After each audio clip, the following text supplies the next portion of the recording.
Assalamualaikum anak-anak, selamat pagi. Waalaikumsalam Ibu, selamat pagi. Apa kabar hari ini? Alhamdulillah luar biasa, tetap semangat. Allahu Akbar. Allah Akbar, Masya Allah ya. Yang ibu panggil namanya nanti bilang hadir ya. Iya Ibu. Afriza, Ada Ibu. Tegar, Ada Bu. Olta, Nindita, Hadir Bu. hadir semua ya. Ada Bu. Ada yang sakit? Alhamdulillah tidak ada. Baiklah, hari ini kita belajar bahasa Indonesia. Siap. Indonesia. Ada yang tahu hari ini kita mau belajar tentang apa? Puisi Bu. Puisi. Oke, jadi kita akan belajar tentang puisi. Puisi. Jadi kita hari ini akan belajar tentang puisi. Puisi. Puisi. Ada yang pernah dengar kata puisi? Saya Bu. Dengan Zal.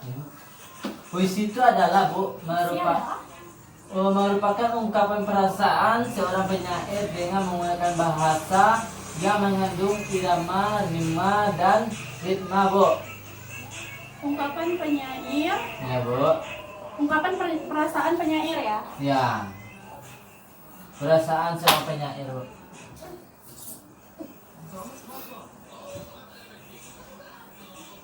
Yang mempunyai rima. Yang mengandung rima, irama, dan ritma Bu. Irama dan Ritma. puisi merupakan ungkapan perasaan dari penyair yang memiliki rima, irama, dan ritma. Nah, jadi Afrizal pernah buat puisi atau belum? Atau ada yang lain yang pernah buat puisi? belum. Belum? Belum Bu. Belum pernah buat puisi? Oke, jadi belum ada yang pernah buat puisi ya? Belum Bu. Oke. Kalau belum ada, nah sekarang ini tadi A, puisi. Sekarang kita ke B, yaitu karakteristik. Puisi Bu. Jadi sekarang kita akan membahas karakteristik puisi. Nah, ada yang tahu karakteristik puisi? Menggunakan bahasa yang singkat dan padat Bu. Menggunakan bahasa yang singkat Dan padat Bu. dan padat. Ada yang tahu maksud dari menggunakan bahasa yang singkat dan padat? Tidak Bu. Apa? Mudah dimengerti. Mudah dimengerti. Yang lain? Mudah dipahami. Mudah dipahami. Yang lain? Ada lagi? To the point. Sudah poin. Mudah dicerna.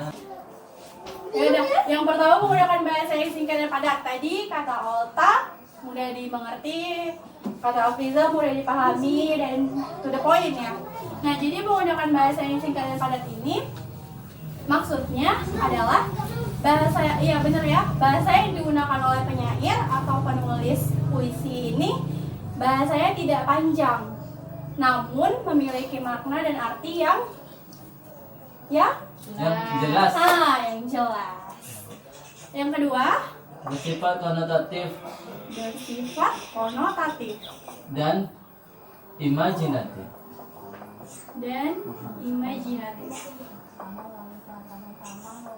Nah, bersifat konotatif. Ada yang pernah dengar kata konotatif? Lawan kata Bu.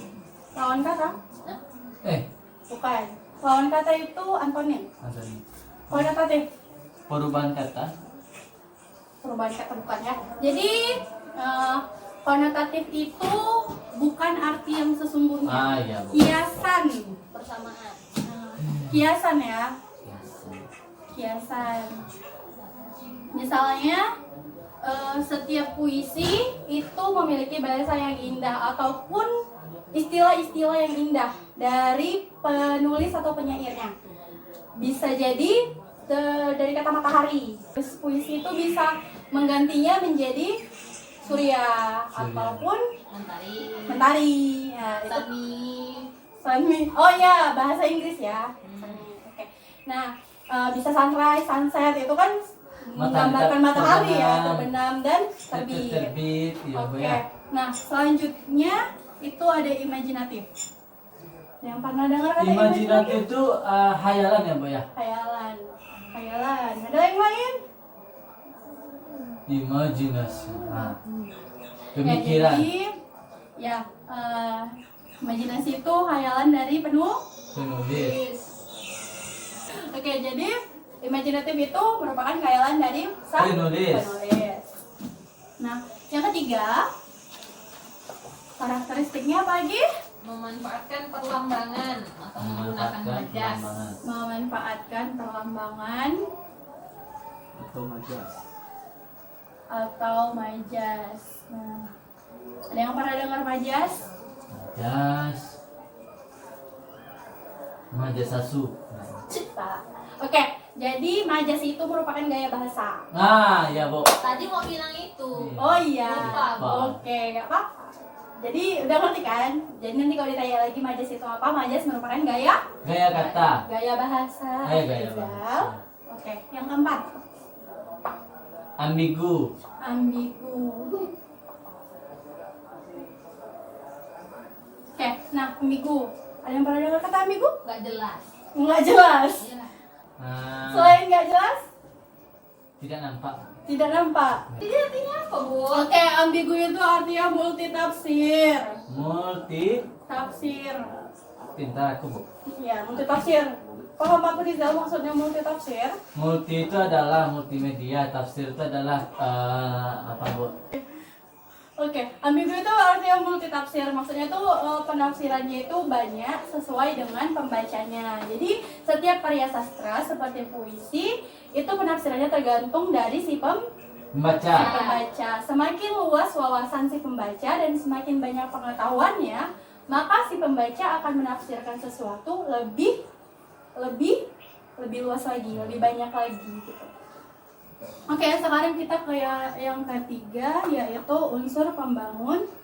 Unsur-unsur puisi ya Bu. Ya, unsur pembangun puisi atau unsur-unsur puisi. Nah, di unsur puisi terbagi atas dua. Yang pertama ada unsur fisik. Fisik.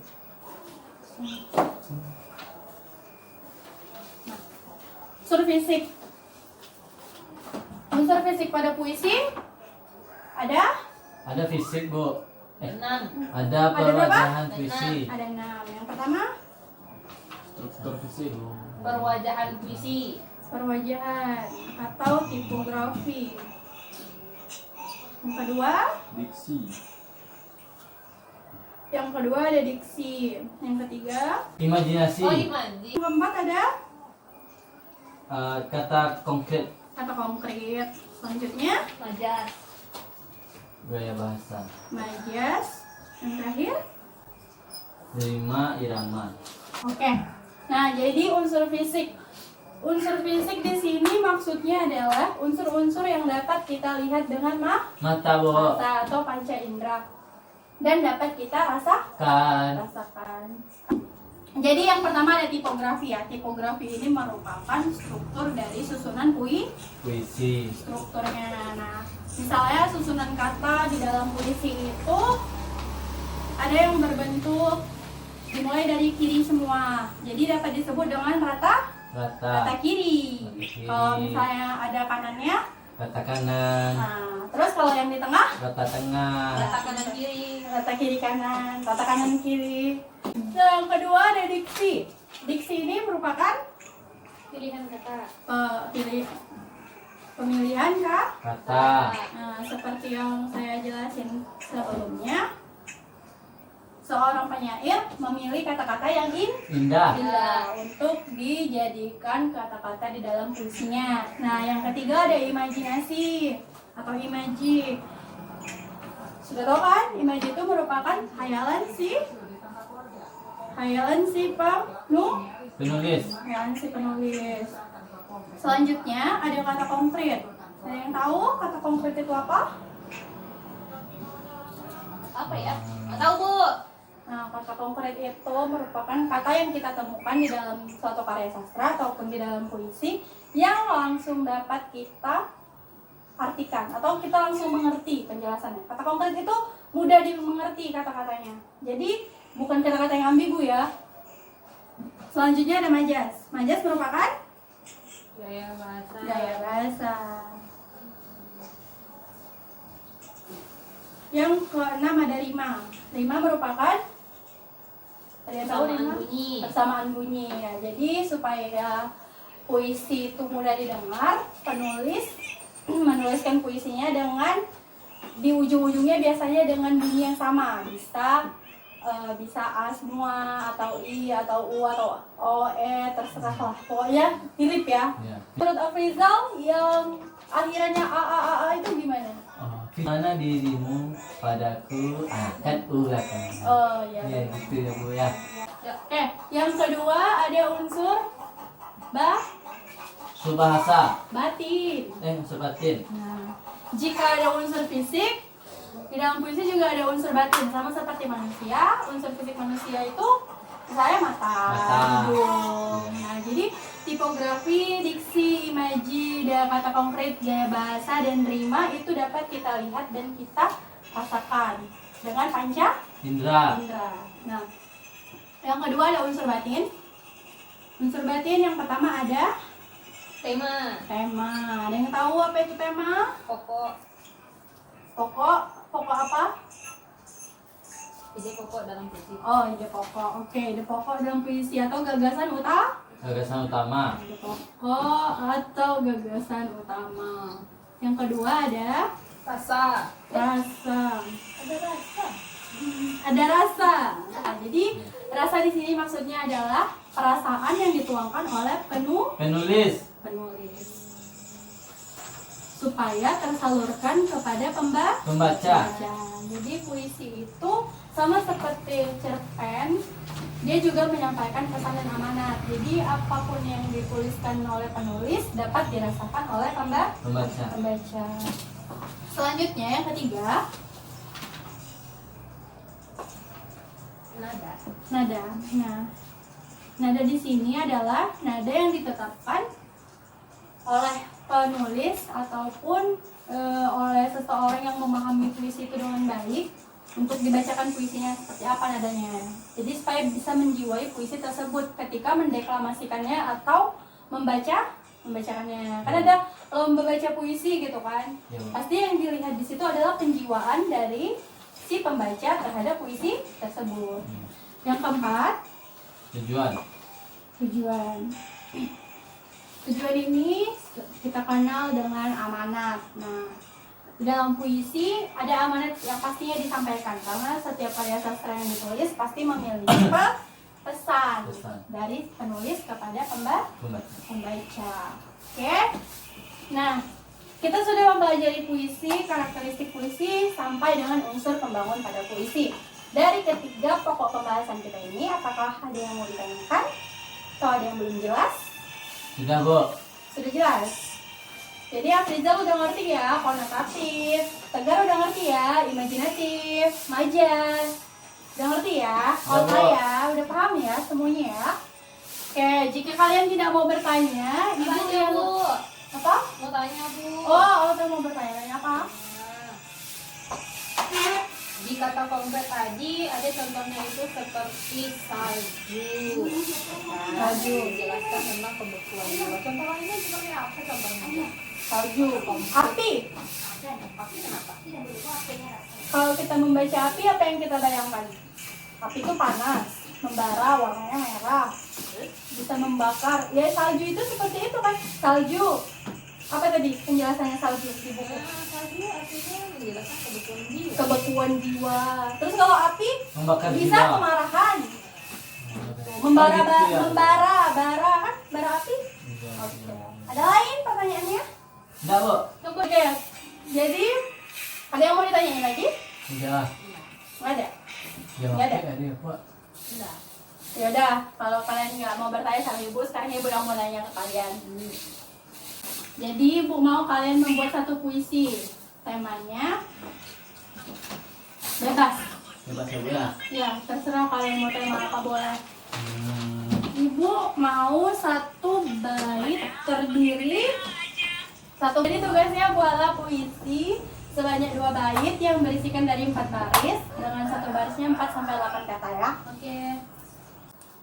Buat puisinya harus ada itu tadi ya, unsur pembangunnya tadi. Ada kesulitan? Nggak ada. Gampang ya. ini punya Olta, Afrizal, udah ngumpul semua ya berarti. Oke, sekarang ibu mau kalian bacain puisinya di depan kelas ya. Afrizal, karena Ya. ibu nggak tahu ini judul puisinya apa, jadi kamu baca ya duluan ya. Yang tadi pagi, Bu. Oh, judulnya Mentari Pagi. Yaudah, Afrizal boleh dibacain puisinya. Mentari pagi. Mentari pagi, beri salam lagi. Suara burung kusambut di pagi hari.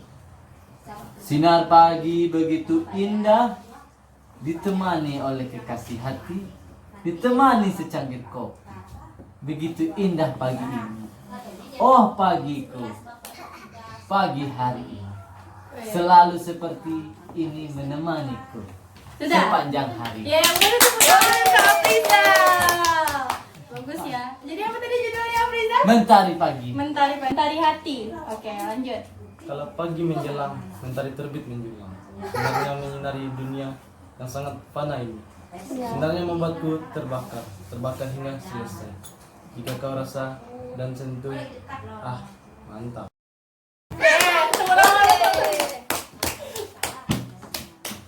Makhluk halus, kau yang berjanji dan kau yang mengingkari, kau yang mendatangi dan kau yang meninggali. Datang tak dijemput, pulang tak diantar, tapi kini kau telah hilang, pulang entah kemana. Kini aku akan menunggumu, menunggu sampai 2023. Dan setelah itu aku kan berhenti menunggu makhluk halus. Udah. Yeay! Oke. Berarti kalian udah ngerti ya. Nah, Afrizal, Ya, Bu. dari puisi Afrizal tadi, apa pesan yang ingin Afrizal sampaikan?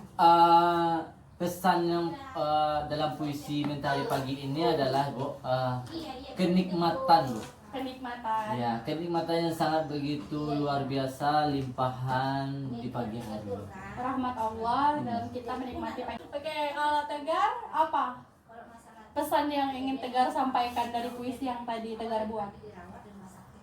Jangan pernah membagi hati ke yang lain. Mantap. Dalam ya penjiwaannya ya, jangan pernah membagi hati untuk yang lain. Oh, jadi ini puisi cinta ya? Iya. Puisi perasaan. Kalau Alta? Jangan suka ngilang kayak makhluk halus. Oh, jangan suka ngilang. Oh, jadi Kita mengakhiri pembelajaran, mari kita tutup dengan doa. Berdoa mulai. Doa selesai. oke, terima kasih. Hati-hati di jalan ya pulangnya. Ibu Ya. duluan. Assalamualaikum, selamat siang. Salam. Salam, selamat siang, Ibu.